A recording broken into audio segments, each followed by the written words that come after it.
Here is the Honda CR-V. Let's go ahead and open up the hatch. Now there are two hatch struts, one on each side. It's the exact same process to replace both of them. You will need a flathead screwdriver for this job. The trick is to get a small screwdriver. The thinner the screwdriver, the better it is. Get it right under that clip and pry it out of there from its lock position.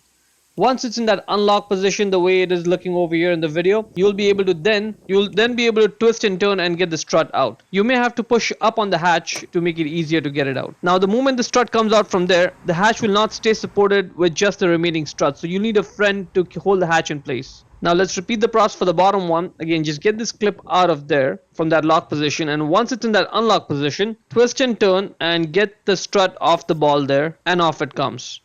You see that little metal clip inside it? That's what holds this entire strut onto the ball, like keeps it locked onto the ball. And with the new strut, if the clip is in the lock position, don't worry, just get it on the ball, push it on, it'll click on automatically. Repeat the process for the other one. You may have to push up on the hatch to sort of align the hatch strut and the hatch. Get the screwdriver and push down on the clip if the clip doesn't automatically go back in the lock position.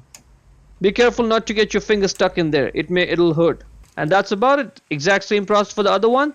And that's pretty much it. Hope you found it useful. Before we go, let me give a quick shout out to Naya Motors Inc. for letting us use the car today to film the videos. They are a used car dealer here in Ottawa, Canada. Check out the link in the description for their entire inventory.